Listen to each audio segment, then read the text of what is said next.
Hello दोस्तों, आइए चलते हैं बिहार दिन भर की ताज़ा और बड़ी खबरों की ओर। लेकिन उससे पहले अगर आपने अभी तक इस चैनल को सब्सक्राइब नहीं किया तो कर लें, जिससे कि आपको बिहार दिन भर की ताज़ा और बड़ी खबर रोजाना मिलती रहे। पहली बड़ी खबर, राज्य के स्कूलों में कक्षा 1 से 12 तक के लगभग 2.25 लाख शिक्षकों की बहाली प्रक्रिया में बड़ा बदलाव किया जा रहा। बीटेट, सीटेट और एसटीईटी के रिजल्ट पर 60% और शैक्षणिक एवं प्रशिक्षण योग्यता, जिसमें से मैट्रिक से स्नातकोत्तर, डीएलएड और बीएड तक 40% वेटेज मिलेगा। शिक्षक नियुक्ति के लिए नई रूलबुक 2022 तैयार किया गया है और इस पर सिर्फ कैबिनेट की मुहर लगनी बाकी है। 2020 की शिक्षक भर्ती रूलबुक में टीईटी और एसटीईटी का वेटेज जो पहले 2 से 10 अंक तक मिलता था, उसे खत्म कर दिया गया है और प्रारंभिक स्कूलों में लगभग 1 लाख शिक्षकों की बहाली के लिए वैकेंसी अगस्त के अंत में आ जाएगी। वहीं हाई स्कूलों में 75 से 80 हजार पदों के लिए रिक्तियां सितंबर या अक्टूबर में आएंगी। पिछले दिनों शिक्षा विभाग में नियुक्ति, रूलबुक और रिक्ति मामले पर लगातार विभिन्न स्तरों पर मैराथन बैठक हुई थी। अगली खबर, बिहार की नीतीश सरकार ने एक बड़ा आदेश दिया है। अब बिहार में मुखिया जी अपने अपने क्षेत्रों में बाल विवाह के लिए होंगे जिम्मेदार। बिहार के नीतीश कुमार की सरकार ने एक बड़ा फैसला लेते हुए राज्य के सभी मुखिया यानी कि ग्राम प्रधान के लिए एक नई जिम्मेदारी तय की है। नीतीश सरकार ने सभी जिलाधिकारियों को राज्य में चाइल्ड मैरिज प्रोविजन एक्ट का कड़ाई से पालन सुनिश्चित करने का निर्देश दिया। साथ ही कहा कि यदि किसी इलाके से अवैध बाल विवाह की सूचना मिलती है तो संबंधित मुखिया को इसके लिए जिम्मेदार माना जाएगा और उनकी पद भी चली जाएगी।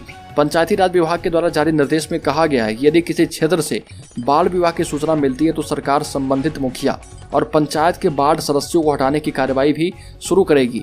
विभाग ने सभी जिलाधिकारियों को अपने अपने जिलों में ग्राम पंचायतों को इस संबंध में संवेदनशीलता बनाने और राज्य में बाल विवाह को रोकने में उनकी भूमिका के बारे में मुखिया और वार्ड सदस्यों को जानकारी देने को कहा। अगली खबर, बिहार में आंगनबाड़ी सेविकाओं ने 14 सूत्री मांगों के समर्थन में दिया धरना। 14 सूत्री मांग के समर्थन में आंगनबाड़ी सेविकाओं ने धरना दिया। बिहार राज्य आंगनबाड़ी सेविका सहायिका संघ के तत्वाधान में आयोजित धरना का नेतृत्व कर रही शाखा मंत्री सुनीता कुमारी ने कहा कि सरकार हमारी मांगों पर अविलंब संघ से वार्ता करे, सेविकाओं को डिजिटल कार्य करने का प्रशिक्षण, गुणवत्तापूर्ण मोबाइल नेटवर्क उपलब्ध कराए, पोषण ट्रैकर के नाम पर सेविकाओं की प्रताड़ित करने का काम बंद करें और सुप्रीम कोर्ट के आदेश को लागू करें, सरकारी कर्मियों की सुविधा उपलब्ध करवाएं, सेविकाओं का पूरे देश में एक समान वेतन प्रणाली लागू करें। सेविकाओं ने बार बार मेन्यू बदलने पर नाराजगी प्रकट करते हुए मानदेय वृद्धि का 50% बकाया भुगतान करने, मौसम के मुताबिक केंद्र संचालन का समय परिवर्तन करने, विभाग के अलावे अन्य कार्य नहीं कराने, पोषाहार बनाने हेतु बर्तन एवं भंडार कक्ष उपलब्ध कराने की मांग की। अगली खबर, बीपीएससी 67वीं एग्जाम के पेपर लीक मामले में गया के पूर्व डीएम अभिषेक सिंह अब आर्थिक अपराध इकाई के हत्या हैं और उनसे पूछताछ हो सकती है। गया के डेल्हा से रामशरण सिंह इवनिंग कॉलेज के प्रिंसिपल एवं जदयू नेता शक्ति कुमार की गिरफ्तारी के बाद गया के पूर्व डीएम का नाम सामने आया है।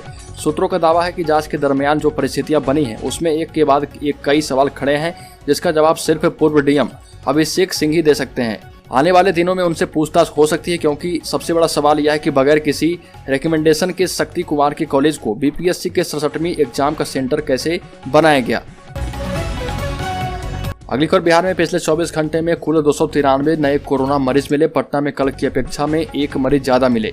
बिहार के 8 जिले ऐसे भी हैं जहां एक भी मरीज अभी तक नहीं मिले हैं। बिहार के 38 जिलों में पटना सबसे टॉप पर है। पटना में कुल 66 नए मामले सामने आए। इसके अलावा अररिया में 44, सुपौल में 32, भागलपुर में 26, कैमूर में 23, गया में 9, मुंगेर में 8, दरभंगा, मुजफ्फरपुर और नालंदा में 7-7 केस सामने आए हैं। पूर्णिया और सहरसा में 6-6, किशनगंज और मधुबनी में 5-5, सारण, वैशाली, बांका और भोजपुर में 4-4 केस आए हैं। अरवल, पूर्वी चंपारण, जहानाबाद, कटिहार और शेखपुरा में 3-3 केस सामने आए हैं।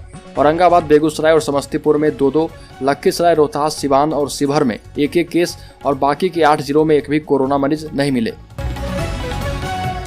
अगली खबर, डीजल अनुदान योजना के लिए ऑनलाइन आवेदन आज से शुरू हो चुके हैं। नीतीश सरकार किसानों को दे रही प्रति एकड़ 600 रुपये। बिहार की नीतीश सरकार सूखे के हालात को देखते हुए किसानों को डीजल अनुदान देने जा रही है।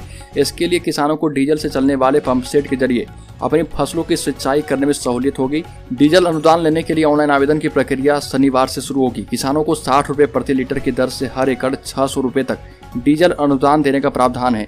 कृषि मंत्री अमरिंदर प्रताप सिंह के मुताबिक किसानों को धान का बिचड़ा और जूट की 2 बार सिंचाई के लिए अधिकतम 1200 रुपये प्रति एकड़ का अनुदान मिलेगा।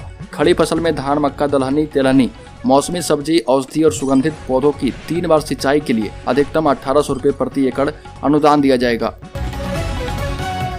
अगली खबर, अगर आप सरकारी नौकरी की तलाश में हैं तो आपके लिए एक शानदार मौका है। जल्दी बिहार को स्वास्थ्य कार्यकर्ता की बम्पर भर्ती की सौगात मिलने वाली है। जी हां, बिहार टेक्निकल सर्विस कमीशन ने बिहार महिला स्वास्थ्य कार्यकर्ता के पदों पर भर्ती निकाली है। जो भी उम्मीदवार स्वास्थ्य कार्यकर्ता के पदों पर आवेदन करने के इच्छुक हैं वो बिहार टेक्निकल सर्विस कमीशन की ऑफिशियल वेबसाइट www.btsc.bihar.nic.in पर जाकर अपना एप्लीकेशन फॉर्म भर पाएंगे। इस भर्ती के माध्यम से कुल 10,709 पदों को भरा जाएगा। इन पदों पर ऑनलाइन आवेदन केवल 2 अगस्त 2022 से शुरू होगा। जल्द ही भर्ती से संबंधित अन्य जानकारियां भी साझा की जाएगी। अगली खबर, बिहार के नियोजित शिक्षकों को प्रमोशन का लाभ भी मिल पाएगा। पंचायती राज संस्थाओं और नगर निकायों के शिक्षकों की नई सेवा शर्त रूलबुक को राज्य कैबिनेट की मंजूरी मिलने के बाद प्राथमिक से मध्य विद्यालय एवं माध्यमिक विद्यालय से उच्च माध्यमिक विद्यालय में योग्य शिक्षकों की प्रोन्नति होगी। मध्य और उच्चतर माध्यमिक विद्यालय में 50% पद प्रोन्नति से ही भरे जाएंगे और वो भी प्राचार्य बन पाएंगे। महिला शिक्षकों का मातृत्व अवकाश को 135 दिनों से बढ़ाकर 180 दिन कर दिया गया है। साथ ही अब शिक्षकों को 15 दिनों का पितृत्व अवकाश जो कि पहले से मिलता था उसे लागू कर दिया गया है। अगली खबर, बिहार कांग्रेस ने आउटसोर्सिंग कर्मचारियों का साथ दिया और उनकी वेतन वृद्धि एवं अन्य लाभ कर्मचारियों को दिए जाने की मांग की। इस संबंध में कांग्रेस के शहर अध्यक्ष पल्लव दुबे ने कहा कि इन कर्मचारियों की वेतन वृद्धि की जाए तथा मृतक आश्रितों को शैक्षिक योग्यता के आधार पर लिपिक पद पर नियुक्त किया जाए। ये भी कहा गया कि नगर पालिका में जो आउटसोर्सिंग कर्मचारी हैं उन्हें केवल 194 रुपये दैनिक वेतन दिया जाता है, जो कि उचित नहीं है। इन कर्मचारियों को 500 रुपये प्रतिदिन की दर से मासिक वेतन दिया जाना चाहिए। ये भी कहा कि कर्मचारियों के साथ भेदभाव जो किया जा रहा और आर्थिक शोषण किया जा रहा उसे बर्दाश्त नहीं किया जाएगा। इस मांग को लेकर कर्मचारी जो संघर्ष कर रहे, कांग्रेस उसका समर्थन करेगी। अगली खबर, बिहार में नहीं थम रहा वज्रपात का कहर। ठनका गिरने से 24 घंटे में 8 लोगों की मौत। बिहार में मानसूनी बारिश के दौरान वज्रपात का कहर थमने का नाम नहीं ले रहा। राज्य में ठनका गिरने से 8 लोगों की मौत फिर से हो गई। सबसे ज्यादा गया और कैमूर में 2 लोगों की जान गई है। भोजपुर, नालंदा और नवादा में भी आकाशीय बिजली की चपेट में आने के बाद एक शख्स ने दम तोड़ दिया। सीएम नीतीश कुमार ने इस पर दुख जताया है। गया जिले के बोधगया में मोचरिम पंचायत के भोला बिघा गाँव में घटना घटी। कैमूर जिले के भभुआ में सदर थाना इलाके के सिकटी गाँव में और बक्सर जिले के राजपुर में ये घटना घटी है। अगली खबर, बिहार में मौसम विभाग ने चेतावनी जारी की है। बिहार के 10 जिलों में बारिश, मेघ गर्जन और वज्रपात का अलर्ट जारी किया गया। इसके मुताबिक मुजफ्फरपुर, समस्तीपुर, सीतामढ़ी, शिवहर, भभुआ, सासाराम, दरभंगा, मोतिहारी, गोपालगंज, हाजीपुर समेत आसपास के इलाकों में दोपहर बाद तक बारिश और मेघ गर्जन के आसार हैं।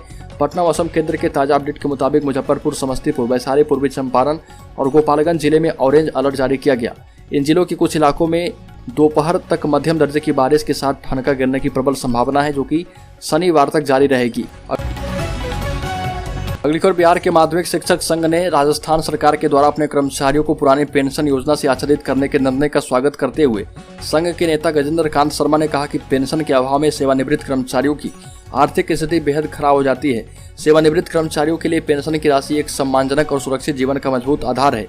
माध्यमिक शिक्षक संघ ने कहा कि बिहार सरकार भी राजस्थान सरकार की तरह अपने कर्मचारियों और नियोजित शिक्षकों सहित सभी शिक्षकों के लिए शीघ्र पुरानी पेंशन योजना लागू करे। दोस्तों, बिहार दिन भर की ताजा और बड़ी खबरों में अभी के लिए इतना ही। अगर आपने अभी तक इस चैनल को सब्सक्राइब नहीं किया तो कर ले, जिससे कि आपको बिहार दिन भर की ताजा और बड़ी खबर रोजाना मिलती रहे।